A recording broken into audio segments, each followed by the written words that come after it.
Ever feel like your focus is just gone? Like nothing really sparks your interest anymore? Well, you are definitely not alone. In this explainer, we're going to break down exactly why your brain feels this way, and, most importantly, what you can actually do to fix it. So, let me just ask you straight up. Does it feel like the color is kind of draining out of your world? Like you're just losing interest in, well, everything? If that last question hit home, then I bet this list looks pretty familiar. You know, that feeling that your focus isn't even yours anymore? You've got this great plan for success, but absolutely zero motivation to get started. You've watched all the discipline videos, but for some reason, you just can't apply them. And maybe the worst part of all is that quiet, creeping feeling that you're slowly losing respect for yourself. If any of this sounds like you, trust me, you're in the right place. We're about to name the culprit. And here it is. The culprit? It's called dopamine overload. And it's not just some buzzword. Psychologists are calling this a silent epidemic. And for good reason. It's literally rewiring our brains. Okay, to really put this into perspective, I want you to look at this number. It's staggering. If we keep scrolling at the rate we're going now, by the time we turn 50, we will have spent a combined 14 years of our lives just swiping on a screen. 14 years. Just let that sink in for a minute. So you gotta be asking, how did we even get here? Well, it all starts with understanding one simple thing. Not all good feelings are created equal. Let's dive into what I call the dopamine trap, this battle between cheap dopamine and premium dopamine. All right, first things first. What even is dopamine? You know, in the simplest terms, it's a chemical in your brain that runs the whole reward system. So when you do something that feels good, like you eat some tasty food, or someone gives you a compliment, or you laugh at a funny video, your brain releases a little hit of dopamine. And because that feels so good, your brain basically screams, hey, do that again. And that's how it creates this really powerful loop. And this is where it gets really interesting, because we can basically split dopamine into two types. Over on the left, you've got cheap dopamine. This is that instant, super easy gratification you get from, endlessly scrolling social media, binge watching shows, eating junk food. Then, on the right, you have premium dopamine. This is that deep, earned satisfaction you get from finishing a tough project, or learning a new skill, or crushing a workout at the gym. This is the stuff that actually builds a better you. And this right here, this is the absolute core of the problem. Think about it. Your brain has been so flooded with these easy, high-intensity hits from cheap dopamine, it's like a constant sugar rush. So when you try to get satisfaction from premium dopamine, that slow burn, good feeling, it just can't compete. It feels, well, dull, boring even. And that is exactly why choosing to go to the gym over watching just one more episode feels almost impossible. So, what's the result of all this constant overstimulation? Well, get this. A study from Microsoft found our average attention span has crashed down to just 8 seconds. That is officially less than a goldfish. Yeah, a goldfish. No wonder we can't focus in a conversation or sometimes even follow our own train of thought.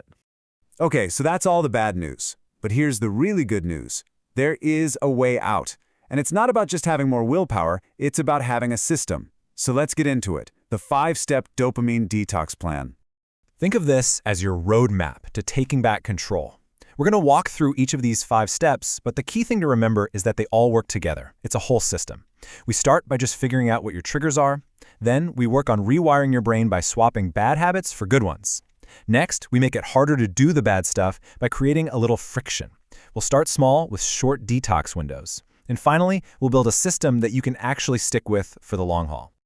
All right, step 1. It's always about awareness, right? You can't fight an enemy you can't even see. So the very first thing you need to do is get brutally honest with yourself. Actually grab a pen and paper and figure out what your specific triggers are. And yeah, your list is probably going to have some of these usual suspects on it. Social media, TV shows, video games, online shopping, that kind of thing. But I want you to get really specific. Is it one particular app? Is it a certain type of cringe content? Is there a specific junk food you always go for? Write it all down. This is the stuff that's overstimulating your brain and absolutely killing your focus. Okay, so once you know your triggers, we can move on to step 2, rewiring your brain. Now listen, trying to just stop a bad habit cold turkey is incredibly hard. It's way easier to replace it. The whole game here is to swap out those cheap dopamine sources for premium ones. And if you're wondering just how powerful a healthy replacement can be, just look at this. Research shows that one specific type of deep meditation, it's called yoga nidra, which is basically the state of deep relaxation while you're still awake, it can get your brain to release 65 times more premium dopamine than your normal everyday baseline. I mean, that's not just a small tweak, that's a total recalibration of your brain's chemistry, pushing you toward real, sustainable happiness. Okay, step 3 is maybe my personal favorite. It's called create friction. The idea is super simple. You just need to make it a little bit harder for you to access your bad habits, especially in those moments of weakness. And here are some really practical ways to do that. First, just move those distracting apps off your home screen. Put them in a folder on the second page. Then try turning your phone to grayscale mode. You would be shocked at how boring Instagram is when there's no color. In fact, one study found this one simple change can cut screen time by almost 40 minutes a day. Turn off all those non-essential notifications. And please, for the love of all that is good, charge your phone in another room at night. You do not need it next to your bed. All right, so after you've started taking these steps, it's time for the big mindset shift. The ultimate goal here is something that, well, it's going to sound a little strange at first. It's about embracing the power of boredom. No, seriously, just think about this. In the crazy, hyper-stimulated world we live in, the ability to just be bored, to sit alone with your own thoughts without immediately grabbing your phone, that has become a genuine superpower. And I mean, let's be real. If you can't stand being alone with yourself, how can you expect anyone else to want to spend time with you? So, what does a balanced, sustainable, detoxed life actually look like? Well, a great place to start is the 80-20 rule.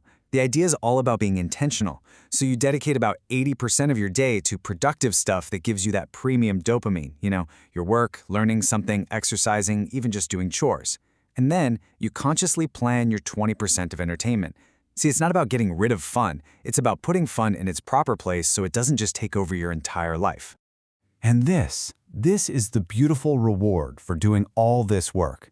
When you're no longer just overloading your brain 24/7, you start to find real, genuine joy in the small things again. Things like helping out your family, or painting, or reading a good book, or just having a real conversation. These simple things start to feel deeply fulfilling. It's like your world finally gets its color back. So, when you strip away all the constant noise, all the endless scrolling, what are you left with? Well, you're left with you. And the real question this whole process is asking is actually a pretty simple one. Are you ready to spend time with yourself?